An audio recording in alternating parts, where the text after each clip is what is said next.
Israel is one of the most safest countries in the world. ইসরায়েলে তো অসংখ্য মুসলমান আছে। যেখানে ইহুদি সংখ্যা বেশি, ওখানেই আরবের বা মুসলমানরা সেখানে রাস্তায় তারা নামাজ পড়ছে। মুসলমানদেরকে আল আকসা মসজিদে প্রবেশ করতে দেওয়া হয় না। প্রতিদিনই গিয়ে আমি ওখানে নামাজ পড়ার জন্য আল্লাহ যেন আমাকে সুযোগ দেয়, আমি যেন নামাজ পড়তে পারি।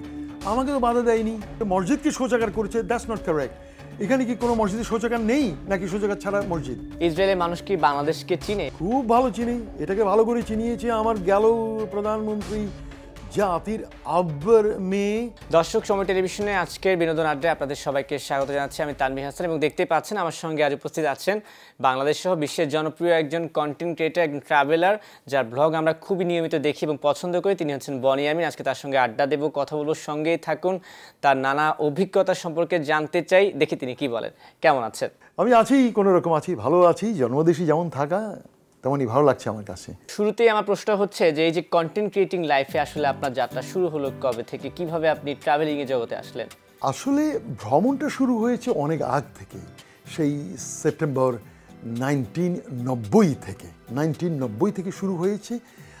আর কন্টেন্ট ক্রিয়েটর বলতে সেটা আরও অনেক পরে। আমি মূলত আগে ফটোগ্রাফি করতাম, স্টিল ফটোগ্রাফি করতাম, এবং এই ফটোগ্রাফির মাধ্যমে নিজেই কিছু কিছু লিখতাম, যে কোথায় গেলাম, কখন গেলাম, কি দেখলাম, এগুলো লিখতাম। কন্টেন্ট ক্রিয়েটর হিসাবে আমার যাত্রা শুরু হয় সম্ভবত 2016 থেকে। 2016 মানে আমি সাউথ আমেরিকান ট্যুর, উরুগুয়ে, যেটাকে আপনারা বাংলায় বলেন উরুগুয়ে, আর আসল শব্দ হচ্ছে উরুগুয়ে। ওই গুটা লাগিয়ে দিয়েছে ইংলিশরা, গুটা ওরা লাগিয়ে দিয়ে ওটাকে উরুগুয়ে করে দিয়েছে। আসল উচ্চারণ হবে উরুগুয়ে, প্যারাগুয়ে না, প্যারাগুয়ে। তো আমি চিলি, উরুগুয়ে এবং আর্জেন্টিনাতে যখন যাই 2016-তে, তখন আমি সেইখানকার আটলান্টিক পাড়ে কিছু কিছু ছোটো ছোটো কন্টেন্ট করেছি, ওগুলো আমি ইউটিউবে দিতাম। তারপরে 2018-তে গিয়ে আমি সরাসরি মনোযোগ দিলাম যে ইউটিউবে মনে হয় প্রফেশনালি, মানে কি আমি আবার কিসের প্রফেশন, তা আমি ওখানেই নিজেই একটু মানে প্রফেশনালি বলতে গেলে আচ্ছা যাই হোক, প্রফেশনালি আমি দেওয়া শুরু করলাম, ভিডিও আপলোড করা শুরু করলাম। তার মাঝে বছরে 6-7টা দেশ তখন ঘোরাই হতো, কিন্তু একেবারে পুরোপুরি নিজের নাক আমি ডুবিয়ে দিয়েছি 2019 অর্থাৎ কোভিডের ঠিক একটু আগে। আপনারা অনেকে হয়তো ফেসবুক পেজ যখন দেখবেন, জুলাই 2019-এ মেলবোর্নে একটা বাসায় আমি বেড়াতে গিয়েছিলাম। আপনাদের সেই মধুমতি হাউজিং যেই মালিক ছিল মেট্রো মেকার্সের, তার মালিকের বাসায় আমি মনে হয় আড্ডা দিচ্ছিলাম। তখন তার ছেলে এসে বলল, আঙ্কেল আপনার তো ইউটিউবে আপনার ভিডিও দেখি, আপনি ফেসবুকে একটা পেজ করেন না কেন? আমি বললাম যে পেজটা কী আবার, আমি পেজের পর পেজ তো উল্টেই যাচ্ছি, বই পড়ছি তো। বলে না, এই পেজ সেই পেজ না, এই পেজটা হচ্ছে ফেসবুকের পেজ। আমরা তাহলে কীভাবে করবে? তখন এই মধুমতি হাউজিংয়ের যিনি মালিকের ছেলে, সে আমাকে এই পেজটা খুলে দিয়েছে সম্ভবত জুলাই 2019-এ। আচ্ছা, অর্থাৎ কোভিড চলছিল মেবি তখন? কোভিড মাত্র তারপরেই শুরু হবে, মানে পেজে আসা এটা।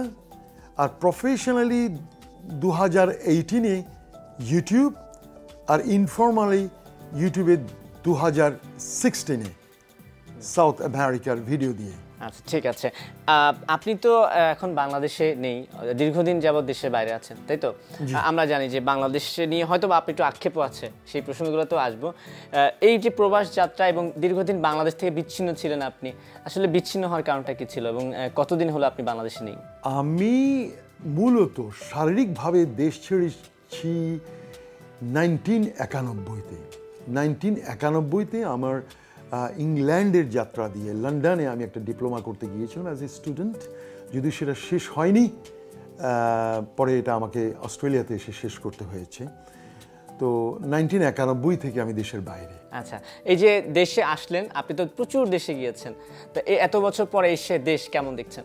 ভালো লাগে। মা যতই খারাপ হোক, মায়ের বিরুদ্ধে যতই চরিত্রের অপবাদ থাকুক, তবু তো জননী পেটে ধারণ করেছি সেই মাকে নিয়ে খারাপ কথা বলবোই বা কিভাবে? মানে আপনি তো দেশের বাইরে ছিলেন, অনেক বছর আছেন, সেই 90 সাল থেকে 2024 সাল, দেশের পরিবর্তন বা এত বছরও কি কি পরিবর্তন হয়নি, আক্ষেপের জায়গাগুলো কোথায় আছে আপনার? প্রথমত হচ্ছে যে যানবাহন ব্যবস্থা, এটা কখনো পরিবর্তন হয়নি।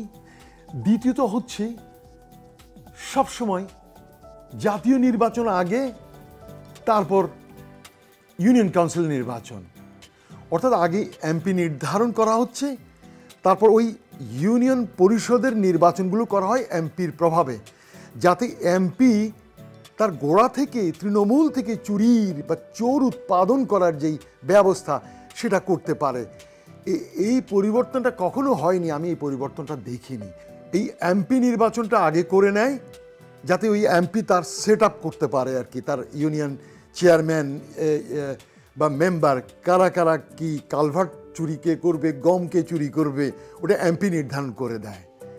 এই পরিবর্তনটা হয়নি। আমি কিন্তু এই পরিবর্তনটা দেখার জন্যই এবার এসেছি যে যদি নির্বাচন হয়ে থাকে আগামী 2028-এর আগে, তাহলে কাউন্সিল নির্বাচনটা আগে হয়ে যাক। দুর্নীতির সূতিকাগার যেটা, সেই পরিবর্তনটা দেখার জন্য এসেছি। আগে কাউন্সিল নির্বাচন, ইউনিয়ন পরিষদের নির্বাচনটা হয়ে যাক একবার প্রভাবমুক্ত, তারপরে এমপি নির্বাচন হোক প্রভাবমুক্ত। তো এই পরিবর্তনগুলো আমি দেখিনি আগে, এগুলোর দরকার আছে। আচ্ছা, এগুলো নিয়ে যদিও সরকার কথা বলছে, আলোচনা চলছে, সেদিকে আমরা যাব না, আমরা একটু ঘোরাঘুরি প্রসঙ্গে ফিরে আসছি। আপনার কন্টেন্টে প্রায় একটা অভিযোগের কমেন্টস আসে, সেটা হচ্ছে অনেকে বলে যে বনি আমিন শুধু দেশ বিদেশ ঘুরে বিভিন্ন দেশে যাচ্ছে, কিন্তু দেশকে তিনি প্রপারলি তুলে ধরছেন না, একটা আক্ষেপ আছে। আবার অনেকে বলছেন যে বনি আমিন শুধু দেশের নেগেটিভ বিষয়গুলোই দেখে, পজিটিভ কিছু দেখে না। দেশে কি পজিটিভ বলে কিছু নেই? দুইটা প্রশ্ন একসাথে করলাম। দেশের আমি নেগেটিভ নিয়ে কথা নাই বলি, বললাম না, মা ছেঁড়া কাপড় পরা আছে, মায়ের বিরুদ্ধে অনেক অপবাদ আছে, পাড়া প্রতিবেশীরা আমার মাকে খুব খারাপ বলে, এরকম অপবাদ আছে। তবু মা আমার মা, আমার মাকে আমি রেসপেক্ট করি, মা মাটি, সেই প্রসঙ্গে নাই আসি। আর পজিটিভ দিক বলতে এখানে সবাই সবাইকে চেনে, এক জাতি, এক দেশ, এক ভাষা, সর্বোপরি এক ধর্ম। কেউ ধরা পড়লে এই দলে ভাই আছে, ওই দলে চাচা আছে, কেউ না কেউ কোনোভাবে মুক্তি পাচ্ছে কিন্তু, এবং সবাই কিন্তু একই ভাষায় কথা বলে, এবং যার ফলে কিন্তু এখানে কিন্তু ভালোবাসাটা ওইভাবে, এটাকে বলে স্বজনপ্রীতির একটা ভালোবাসা, এটা একটা ভালো দিক দেখি আমি। স্বজনপ্রীতির একটা যে ভালোবাসা, এই মুহাব্বত যেটাকে বলা হয়, আরবিতে না উর্দুতে মুহাব্বত বলে, এই জিনিসটা আমি দেখি, এটাই ভালো দিক, স্বজনপ্রীতির জন্য একটা ভালো দিক এটা। আচ্ছা, আমরা কি বনি আমিনকে কখনো দেখবো না যে তিনি অন্যান্য দেশের মতো বাংলাদেশেও বিভিন্ন জায়গায় স্থানে ঘুরে ঘুরে ঘুরে দেশটাকে প্রেজেন্ট করছে? এটা কিন্তু আমার খুবই ইচ্ছে হয়, কিন্তু ওই যে রক্তে যখন কোলেস্টেরল থাকে, শিরা উপশিরার ভেতর দিয়ে কিন্তু রক্ত সঞ্চালিত হতে পারে না কোলেস্টেরল। এই যে বাধাগুলো, এই যানবাহনের কারণে দৈনিক একটা সর্বোচ্চ 2টো অ্যাপয়েন্টমেন্টের বেশি রাখা যায় না। যেমন আজ আমি 6টি জেলার জন্য বের হব, কুষ্টিয়া, যশোর, আরও অনেক কিছু আছে, কিন্তু কয়টার গাড়ি কয়টায় গিয়ে সেখানে পৌঁছবো এই জানি না। করতে তো ইচ্ছে করে, কিন্তু বাধা, এই বাধার কারণ, যাতায়াত বাধার কারণেই আমার এইভাবে ঘোরা হয় না, কন্টেন্ট করা হয় না। যেমন ধরুন, আমি একটু আগে বলেছি যে সব কিছুতেই স্বচ্ছতা থাকতে হবে। এই স্বচ্ছতার কারণেই, এই অস্বচ্ছতার জন্যে আমি স্বচ্ছভাবে কিছু দেখছি না, তো ক্রিয়েটও করতে পারছি না, যেন একটা কেমন যেন ধূসর পড়ে আছে। যেহেতু বিশ্বের অনেক দেশে গিয়েছেন, আপনাকে যদি আমি বলি, বাংলাদেশের কক্সবাজার, বান্দরবান, সাজেক সহ অনেক সুন্দর সুন্দর পর্যটন স্পট আছে। বহির্বিশ্বের সঙ্গে আসলে আমাদের দেশের পর্যটন স্পটগুলো পিছিয়ে আছে কিভাবে, আর কোন জায়গাগুলোতে আসলে উন্নতি করলে এই বাংলাদেশের পর্যটন খাতকে এগিয়ে নেওয়া সম্ভব, কি বলবেন আপনি? আপনি যেটা বললেন যে সারা পৃথিবীর সবচেয়ে দীর্ঘতম সমুদ্র সৈকত, এরকম তো বলে। আমার মা অনেক লম্বা, অনেক সুন্দরী, কিন্তু আমার মায়ের যে অপবাদ আছে না, ছেঁড়া কাপড় পরা আছে না, সেটাই তো আসল কথা। বলে উনি হোক না অনেক দীর্ঘ, অনেক সুঠামদেহী একটা সুন্দরী নারী, যত কিছু হোক, অপবাদ তো আছে। আর ওই সমুদ্র সৈকত না চান্দু, ওই সমুদ্র সৈকত ওর লম্বাই আছে, ওর লম্বাই থেকে যাবে। ওটাকে কিন্তু আসলে কিন্তু অ্যাট্রাক্টিভ করা যাবে না, কতক্ষণ পর্যন্ত করানো যাবে না।